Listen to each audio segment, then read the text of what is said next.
Each and every one of you out there, it's just a matter of unlocking it, figuring out what it is that you can do. And yeah, it's not going to be your best work at first, but you learn. The learning curve is what makes it special. And as you get more experience, your product gets better. You feel more confident about what you're doing. So it's an ongoing process if you don't start. Hello, my creative friend. Welcome to the BDI Create Today podcast.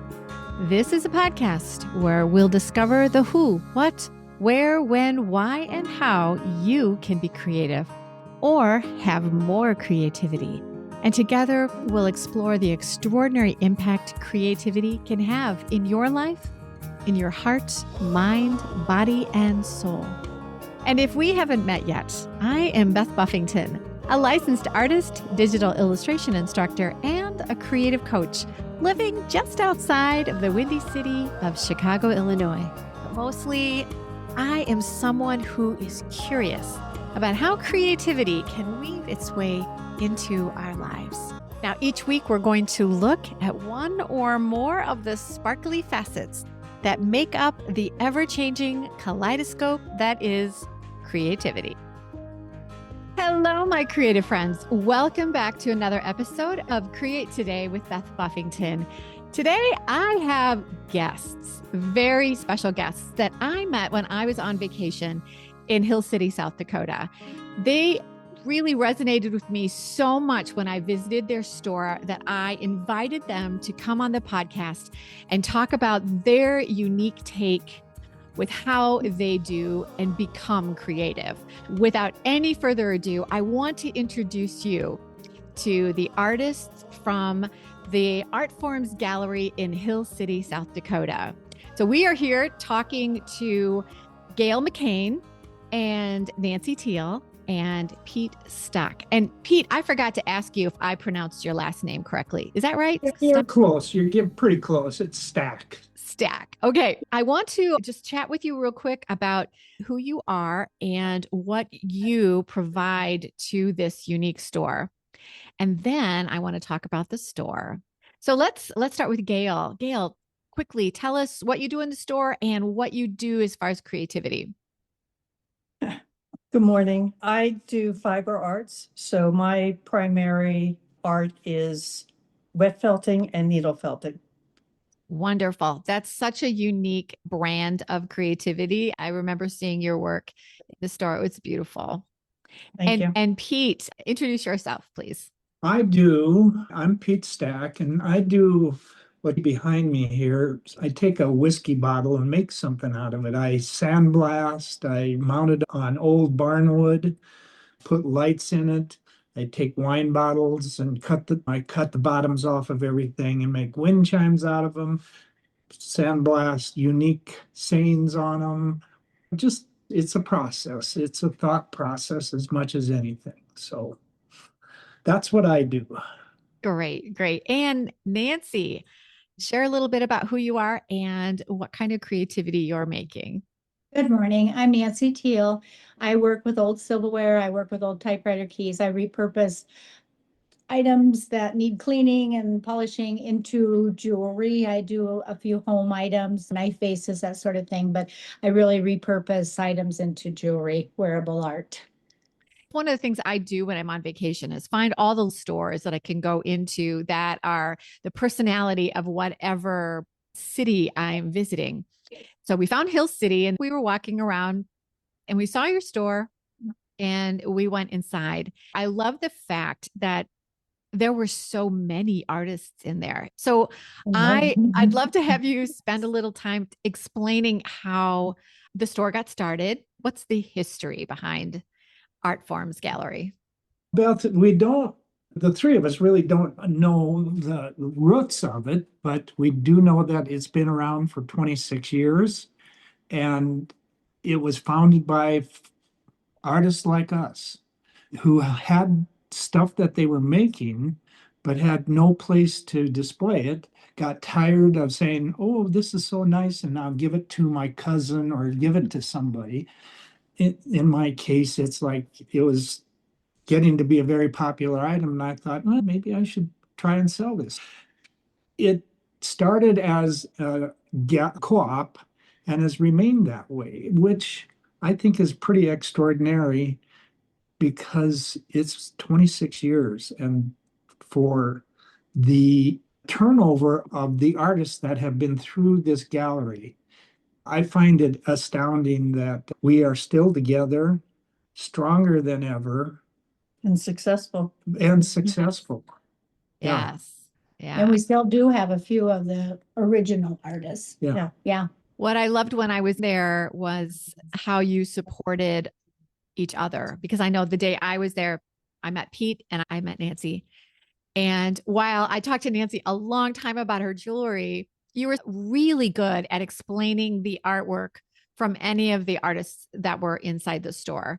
And I know you did the same thing, Pete, when you were talking to my husband and my cousin Keith. And because of the way you run the store, you don't have to be there every day. And Yes. are you there even every week, or how do you set that up? We all work about 20 days a year, and it's an open calendar. We all pick our own days. It works very well. And if something comes up, you put an email out, and usually somebody's able to exchange a date with you. So everybody works well together.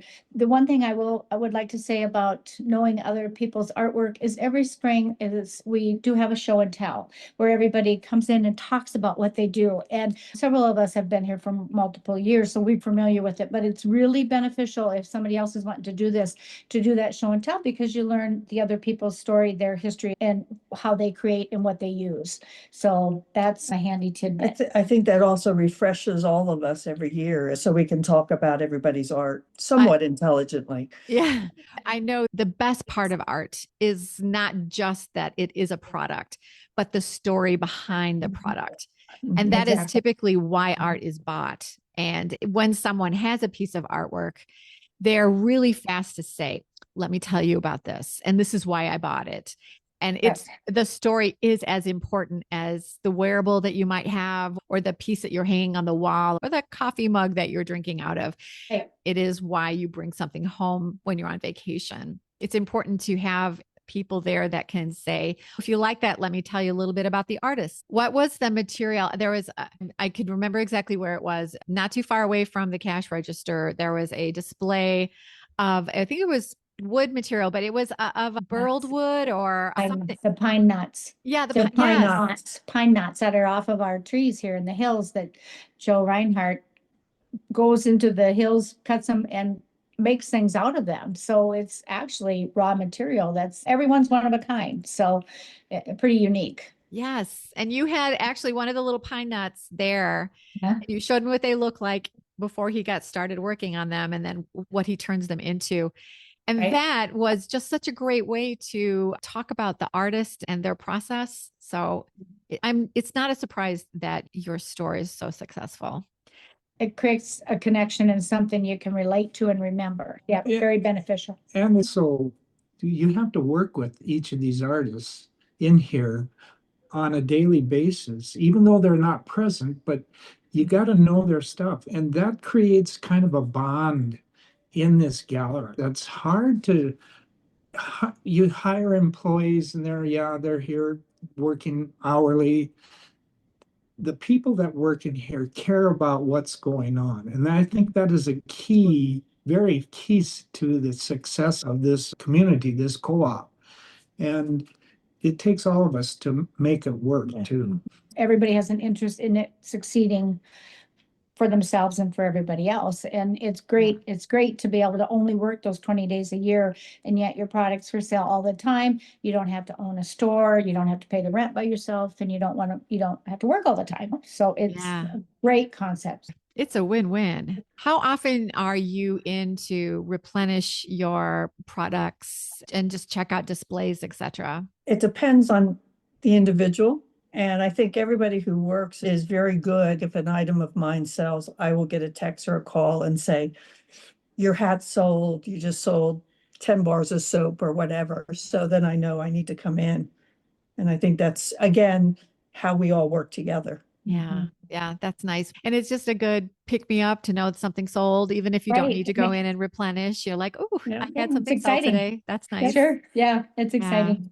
I try to come in I schedule my work days like every 7 to 10 days because in the summertime I need to be up here and I live 40 miles away. So I try to schedule my work days like every week. And then at that point I can bring up inventory and I don't call and say, you're out of this, or like Gail said, you're out of this. So I know to bring it up, which is helpful. So you don't get up here and not have it. Right. Again, that's that communication. Yeah, Yeah. the communication between all of us. And if I speed, I can be here in 30 seconds. Pete's here every day. Yeah. Pete gets our change. Pete's our go-to if our car don't start when we leave. I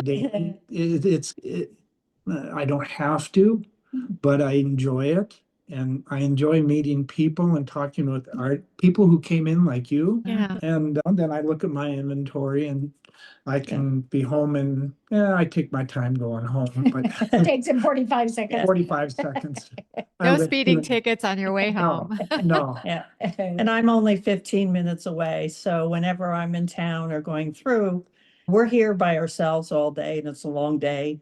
So I always stop in and say, do you need a break? Yes, that's kind. So Yeah, Nice. Yeah. yeah. So tell me, if someone out there was thinking, I could set something like this up, I have artist friends, maybe we could do a co-op. What does the basis of the co-op look like? Do you have a board of directors? Do you have, like, how do you set that up so that it's going to run smoothly like a real business? Because you Well- have to have a real business Yes. in a Correct. structured Yeah. area to make Yeah. it successful. That's a key to it, is that you have to have a business mentality Yeah. along with the artist's creativity. And we have a board of directors. We have a contract we sign every year. We have a system for scheduling workers. It's set up and it's structured. and it's run like a business. Yeah, it's run like a business. Every piece is accounted for that is sold. You just can't willy-nilly open the store and say, oh, okay, you go here, you go there. The board of directors come in and place all the artists where they are going to be for that year. Rotate them.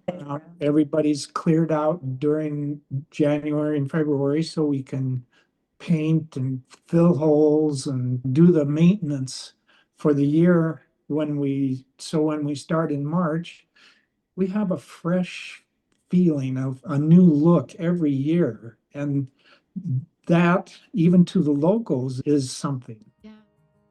Now let's take a quick break for a word from our sponsor. This episode is brought to you by Silva Solace, a creative wellness retreat that I will be leading with Lisa Murphy, a certified health coach. This intimate healing retreat is October 16 through 19 in the beautiful Blue Ridge Mountains of North Carolina. Silva Solace is your invitation to rest, reconnect, and revive your creativity and your health through the care of your heart, mind, body, and soul.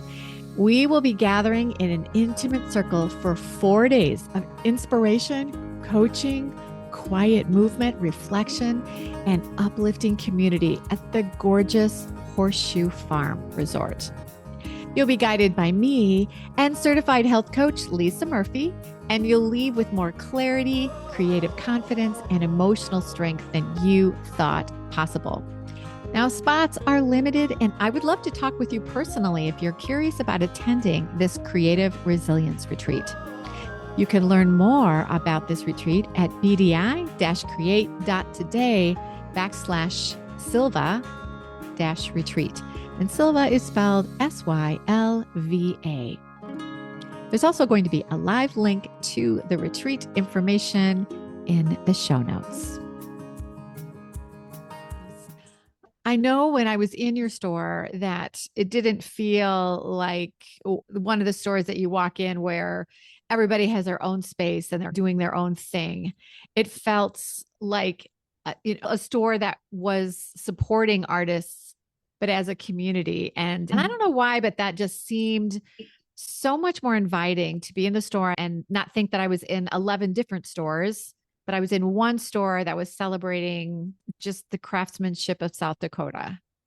The other thing, and if somebody wanted to set one up, I think is important, is that you have to have individuals who can work the store. So we're all from the area. I live probably, like I said, 45 minutes away, but I can get here every day. I mean, we all are local. Well, most of us are local, and we're all pretty good in working with the public and the money part of it. It takes that type of individual that they're able to communicate with people and do that too, and be able location wise to get here to work. And I would imagine that you have some sort of schooling to help everyone understand how to run a cash register or whatever the money taking They have a materials training. are. Yep. All the new artists get a training day, and they can come as often as they need to or want to watch it, how it's done in the morning, counting the cash. It's 101 stuff at this point, but still they as much training as they need. But I come in every morning, I'm the enforcer. You forgot to Somebody- turn a light on. Got to turn a light on. Our 22 lights isn't on, Pete. You'll find it. But Yeah, you know, that's I important. try to do it in a way that I could go over and turn the open sign on for Leah, who's great at not turning the open sign on, but I say it's not on. And pretty soon that becomes automatic for her. You can't be belittling every mistake that's made. You have to encourage, if you will, that they remember to do the right things when they're go into their morning daily routine. Yeah. I come in simply because the artist is here by themselves and they need money, change, because inevitably the first or second customer of the day comes in and buys a $2 sticker and they hand you a $100 bill. Those are the things that you've got to have. You've got to have involvement in this community. And if someone sees this podcast and likes what they see, have them give us a call. I'll send you a copy of our contract. I'll tell you what employee scheduling thing we use. We jury everything that comes into the store so that we know that we're not overlapping each other's work. And that's all on the board. And it works. It just works.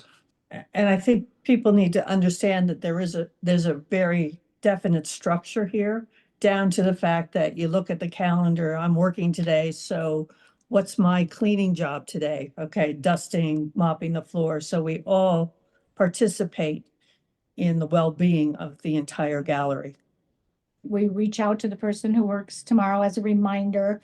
And that way we can let them also know what kind of day it was busy, whether you're going to need change in the morning or. That's such a smart way to make sure that you are handing off that baton successfully. That person is, oh yes, I'll be there tomorrow. Really helpful. Most of the time we try to actually talk to the people, not just send a text or an email. And I have to say, no shows are almost non-existent for Right. us. We're fortunate that way. Yeah. Yeah, it just works because I Yeah. think everybody has that interest in it. I have a Create.today membership where I help creatives figure out how they might want to start a business or map their way to success in selling something or finding clients or licensing their work or finding an agent to help them find work. And one of the things I always talk about is that if you want to make money with your art, that you have to do more than just make art. Because if you're just making art, then you have a hobby. But if you want to sell your art, then you really need to get in, roll your sleeves up, and put on your business hat. And that's the only way to become successful as a creative professional. That is so important and clearly something that you are the poster child of. So 26 years later, successful store. Yeah. Yeah, it's got to be that way because artists are artists. We've all got creative things going on, and sometimes business is a background type of thing, but you've got to blend both of them to make them work, to make it really work. And if people don't choose one over the other, you're setting yourself up for failure. Yeah. Yeah. I think what's important too is if you look at the artists that are here, this is our second or third act, and we're all coming from a business background. Yeah, Yes. good point. Yeah, I think that has a lot of strength in it. But if you don't do that marketing, if you don't do that business, the accounting, the when we open, when we close, then you just have a hobby if you aren't able to make that back end part successful. Beth, please, if someone is seriously considering this, don't have encourage them to contact us because it's no use trying to reinvent the wheel. Yeah. We have a good wheel and it's nice and round and runs pretty good. So I think that we've had some huge Hiccups. successes. We've had some hiccups, yes. But we've survived. Yeah. And I think the fact of having 23 of us, that everybody's got different strengths, where everybody brings something to the table, which is beneficial as well.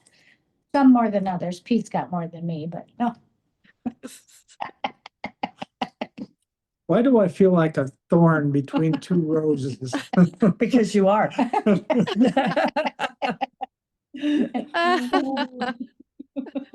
Okay, what I'd like to do now is go around our little table here and just talk a little bit about what was your past life and then how did you get started in the art that you're doing right now? So, Gail, why don't we start with you and talk to us about what you were doing because your past life has nothing to do with No. felts. Nothing. Yeah, we moved here from New Jersey. So in New Jersey, I was a town manager. I was also the township clerk, purchasing agent, registrar for 3 different municipalities. And that was the past 23 years of my career. Prior to that, I was a management consultant.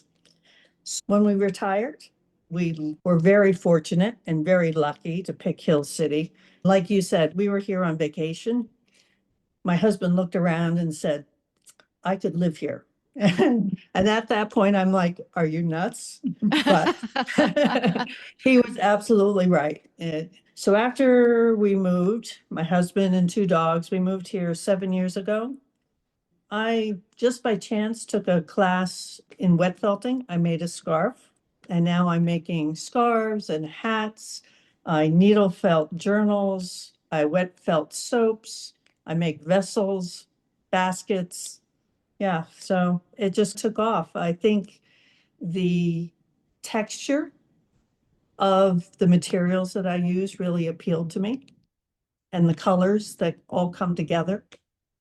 So, I just did a podcast. It was episode 84, and it's about handcrafts. And part of what I explored is that people who decide what handcraft they want to do, so much of it has to do with the senses. There's something about that material that just made you feel comfortable or brought calm to your brain and that allowed you to get into creative flow. And then suddenly that's all you wanted to do. So that had to have happened to you during your class that you took, right?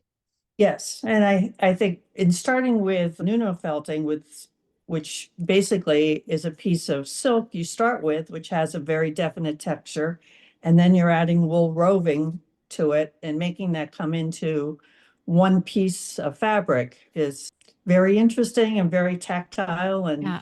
very challenging at times. So much of what you do with handcrafts is setting up the senses for satisfaction. It's a smell that you experience. It's something in the texture of the materials. It's the sight that you see with the colors. And if you look at the science, there is an actual calming of the brain that allows you to settle down and your brain has time to think while your hands are busy, and it allows you to think about problems and solve them. Looking into your type of creativity, Gail, that is so unique. So you just ran into a class. You just saw it like in a newspaper or saw it in the online or something? There was a store down in Hot Springs I saw online that was offering a class. And I'm like, okay, I really don't know anybody here. And it was one of the first things I did when we moved. Had you done anything creative before? No, it's amazing because I would consider myself to be a stick figure drawing. And I've found that I actually have more ability than I realized. And I never had the time. Being a city manager, I was working 60, 80 hours a week, dealing with a lot of people, dealing with employees and police and, But she's better. but I'm better now. Yes. But in talking about having the feel of what I do, I think that's a lot of it. If you think about what I did and all the problem solving and all the issues I dealt with on a daily basis, now I'm here and it's nice and calm. So 7 years ago, you moved from New Jersey to South Dakota and you Yes. took that class. I want Yes. everyone to realize how quickly Gail went from, I think I'll just take a class, to being a successful artist selling her felt pieces. That is like applause. Good on you. That might be slightly overachieving, but yeah, I have to say, I've been in the gallery 4 years now. This is my fourth year. Yeah. I definitely was very intimidated when I started because I didn't look at myself as an artist. But I went through the jury process and everybody inspected what I had made and went, yeah, you can be in the gallery. So I just went for it. To grow as an artist, Yeah. you need to feel uncomfortable. And when you are feeling that icky feeling like imposter syndrome, I don't belong here, or you're judging yourself, you have to allow yourself to get into that awkward, I'm uncomfortable feeling. And Yeah. that is where you grow. Yeah. That kind of a bravery is part of creativity. Yeah. I have to tell you, I don't even know what possessed me to even approach coming in here. It was a huge leap for me. Yep. Yeah. I love to hear stories Yeah. like that. When you feel uncomfortable, you have to think about that and say, actually, this isn't a bad feeling. This is a good feeling because this means Yeah. I'm growing. Gail, if you have one of the pieces of your felt work that you could bring over to the camera, that'd be really cool. So, Pete, tell us a little bit about what you were doing and that transition from your past life to your new creative life. I started out, I grew up on a dairy farm, so it's a work ethic that's not acquired, it's forced on you. Dad was always a hardworking guy and he instilled that in me.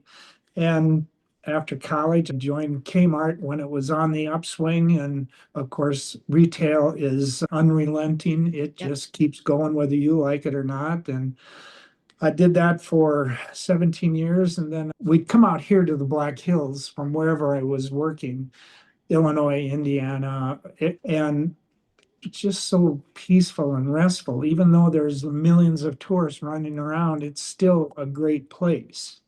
It's a wonderful place.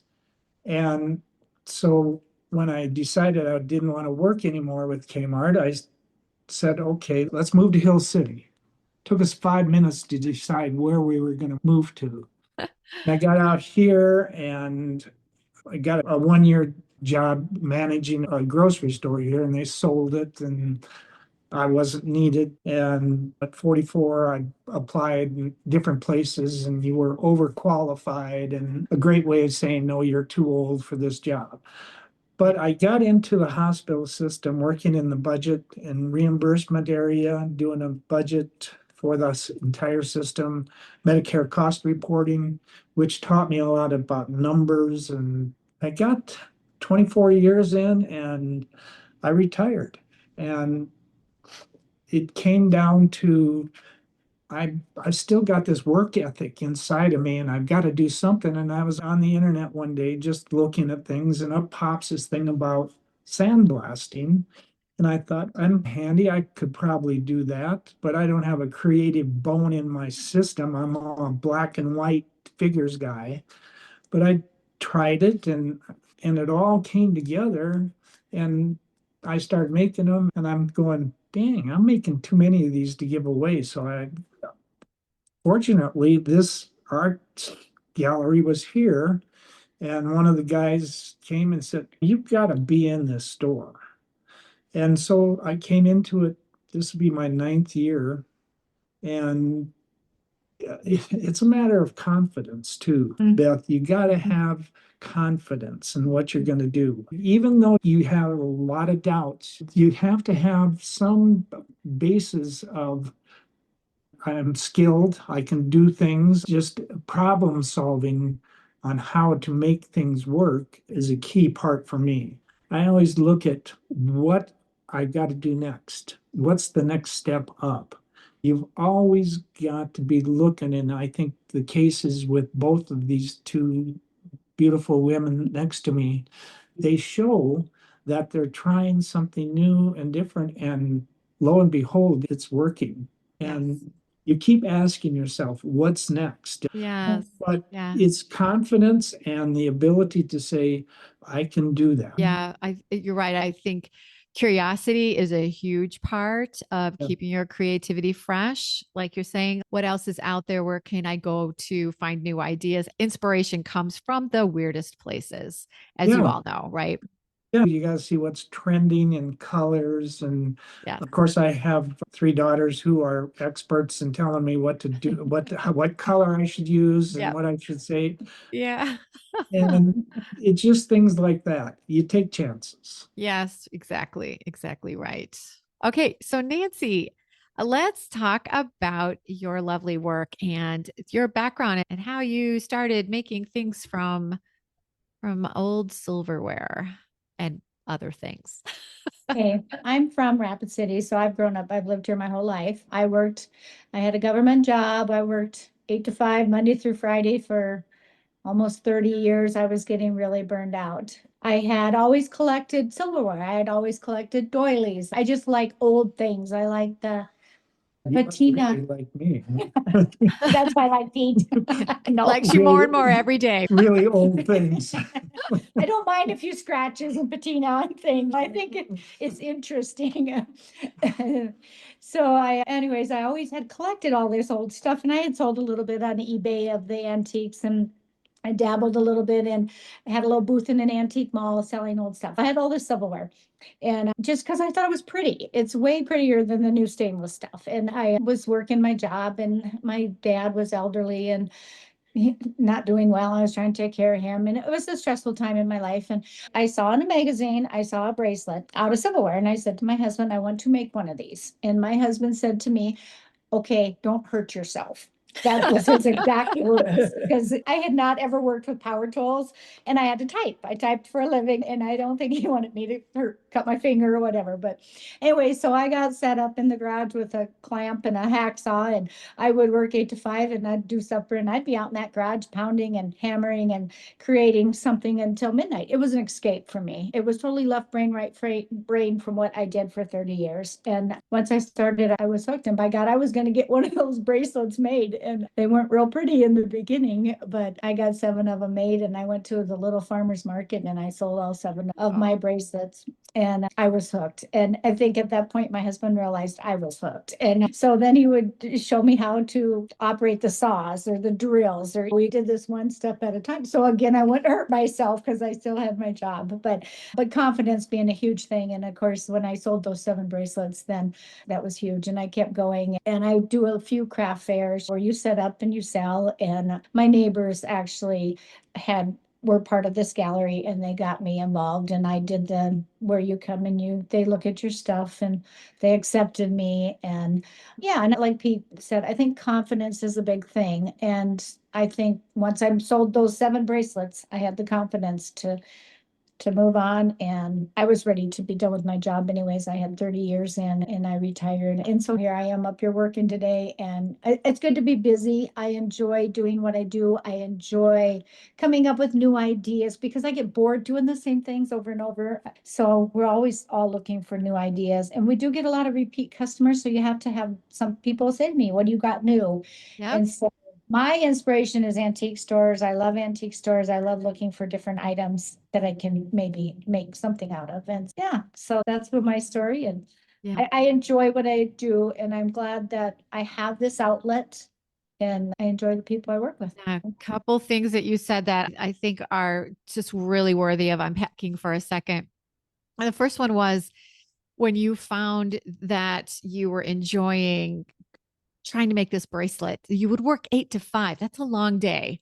And that you would go into your garage and you would work till midnight. And I'll bet you when you got in there, you'd look up and you'd go, oh my goodness, how did it get to be 10 o'clock? How did it get to be 11? Oh my, I need to go to bed. Exactly. Because the hours would just fly by. You were experiencing just a full-blown creative flow that was such a beautiful feeling for you that you couldn't wait to get to your garage the next night and then the next night and the next night. I think that Pete and Gail have felt that same thing with their products as well. And then talking about the confidence, like Pete had brought up, it is such an important part of making that shift from this is just something I do for myself to I think maybe I'd like to try and sell something. Making that leap from just doing something on your own and then being brave enough to open up yourself and show your work to others and say, would you like to buy some? So that confidence comes from being brave enough to show your work. And then how can I revise what I just did so that it'll be better next time?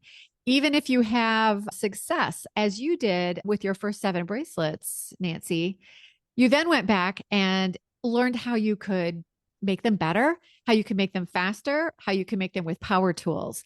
So you were continually going, okay, that was good. What can I do better? Then what you do then is you're continually adding extra armor to that confidence. And confidence also comes in the form of if you have a failure, you don't withdraw from it. You learn from it and you try and improve it, like you said. Yeah. So many people come in here and say, "Oh, I couldn't do that," and I tell them, "You can. You just don't know it. Yeah. Just gotta try. Gotta try. Gotta try, You right? gotta try. You're gonna fail, but pick yourself up and move forward with it." I think all 3 of you in some fashion have said, I never thought of myself as an artist. I can only draw stick figures. What so many people don't realize is that art comes in so many different forms. There are so many amazing artists out there who cannot draw. And there's a lot of artists who can draw that can't make jewelry and they can't make beautiful sconces and they don't know what to do with felt, right? And but that doesn't make them any less of an artist. But it also doesn't mean that they couldn't have fun testing that out or trying it out on their own. And occasionally I tell my creatives who are feeling blocked, maybe it's time for you to go and try something you've never tried before. You're a painter, go do some pottery. You're a sculptor, try writing in a journal. You're a musician, let's learn how to make sourdough bread. What do you need to do that is maybe dichotomous from what you do all the time? And occasionally that'll unlock something that has put you in a box where you feel stuck. Yeah. Sure. Yep. Yeah. Yeah, Gail, were you going to say something? Yeah, I just wanted to say, I know for me, when you get blocked, I think for me, it's important, even if I'm not going to create that day, it's important for me to go out and look at my wool, look at the colors, feel it, and then walk away. And sometimes that just helps bring something to mind. But I think it's important for me, I know, to touch it almost every day. Yes. And So Pete is holding up some of Gail's art. This stuff is the bomb. I tell it, this soap wrapped in wool is like an exfoliant, and I use it on my face and around. My wife thinks I'm a little weird, but this stuff, It talk works. about unique. Yeah. And is that a journal cover or a book cover? that's a journal cover. That Yeah. is beautiful. Oh my gosh. Oh my goodness. That is absolutely gorgeous. Isn't that wonderful? Oh my gosh. Oh my goodness. Look at that. You need to come back. You need to come back so you can see us again, Beth. For those of you who are listening to the audio and you did not just see that, Pete is wearing this beautiful blue felt hat with a It's my lovely color. flower. And it matches his shirt perfectly. So Unbelievable. trending. So, this is the first scarf I made, this type. So this is what got me started. It's Oh, just that is beautiful too. thread. So y'all need to come and check out the YouTube video so you can see that beautiful art. It was gorgeous. And Pete's work is in the background too. And Nancy, are you wearing some of your jewelry today? Oh, I am. Yes. I am. I'm not sure if you can see this, but this Lift it is up a little bit more. There you this go. is This is a stunning fork. bracelet. Nancy's is statement jewelry. So yes, your jewelry is just a step up. I Yeah, have an owl necklace on. I'm not sure if you can see this, but this is my newest little, these are owls. that's beautiful. Yes. Yeah. Yeah. So Yes. always trying to come up with something new. Yeah.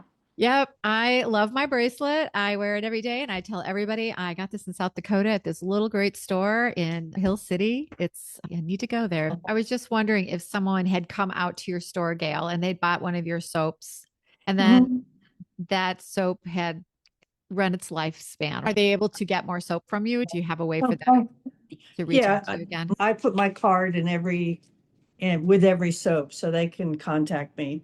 Okay, And great. And Beth, looking at the lives of the people who are in here, there's every walk of life in here. We have retired ministers, numbers people. retired teacher. We got retired art teacher. So Yeah. it's not you have to have the genetics, the DNA in you to do this. You are creative, each and every one of you out there. It's just a matter of unlocking it, figuring out what it is that you can do. And yeah, it's not going to be your best work at first, but you learn. The learning curve is what makes it special. And as you get more experience, your product gets better, you feel more confident about what you're doing, which leads to other things. So it's an ongoing process if you don't stop. And if you stop, then you've got to restart and rebuild that confidence. I'm laughing because that's something I tell my students all the time that it doesn't matter how fast you go, just don't stop. Stop. Yeah. I think a lot of it for us, because it's also muscle memory. So Yeah. if you stop, you're losing that innate feel for what you do. Exactly, exactly. Everything has its technical part.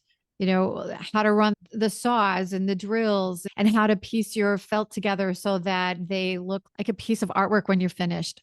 It's like Yeah. exercising. If you want to, How quickly we lose that, right? indeed, that is probably the best example. If you want to keep those muscles, you got to keep at it all the time. And then you do get stronger, but only if you keep at it.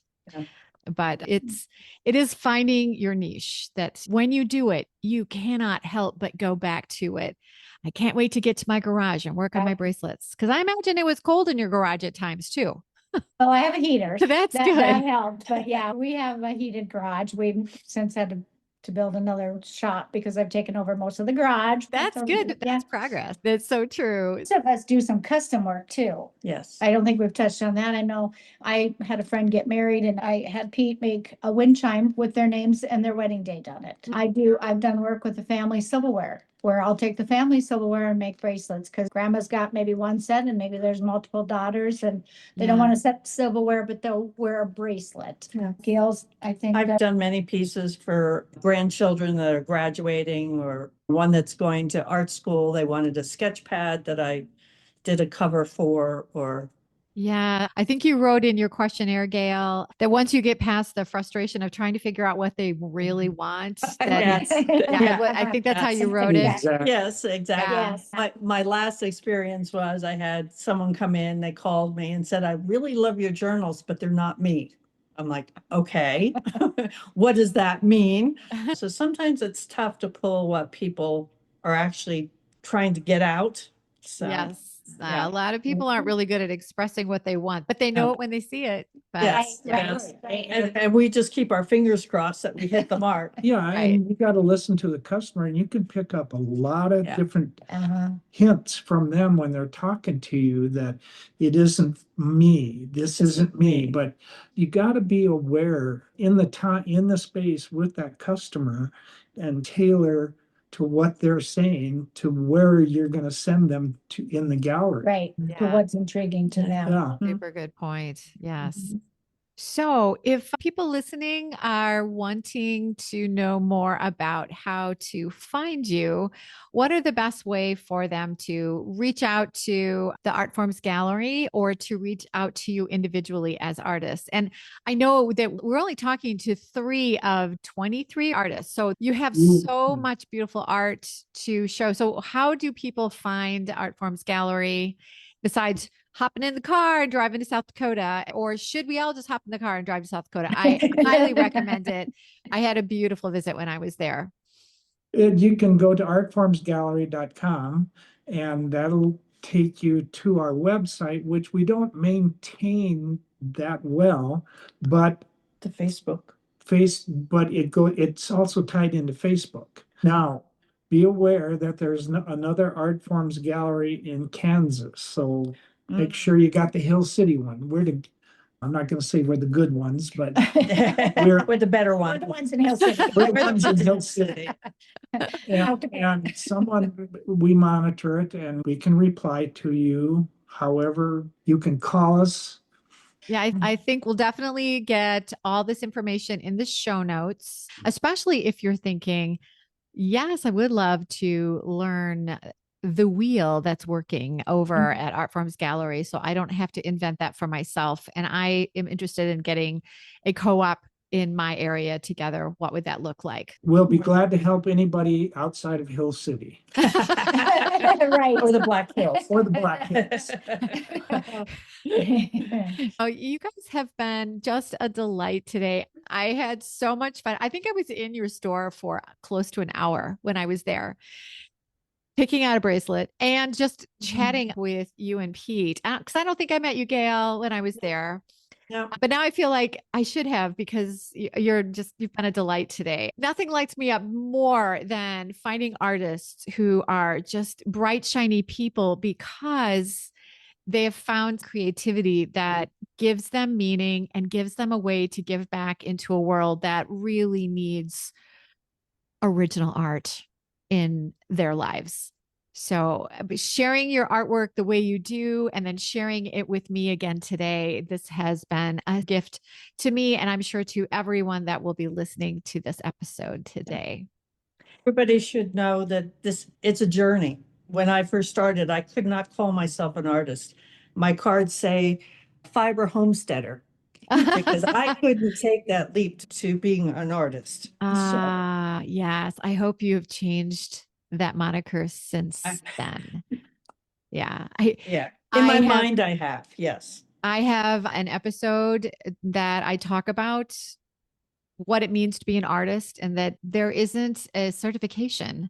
I did an interview, it's been a while ago now, with an engineer who turned artist. And it took years before she would say she was an artist because she just felt, I didn't get schooling for this. How can I claim that I'm an artist? You don't have to have a degree from a college or a certification you can put in the window. It is just a spirit that envelops you. And that's what makes you be able to say, I'm an artist. And it has nothing to do with how beautiful your stick figures look. The other thing that's really important about this gallery is we're part of this whole community. These artists are very generous. I'm on the board of a humane society. When we have a fundraiser, people just give me art that we can do, or the garden club with the flower show. So that's also important, especially in a small town like this. And your store was lovely because the experience inside there was just as inviting as the products that I decided to buy and bring home with me. That kind of memory is part of the souvenirs that you get when you are on vacation.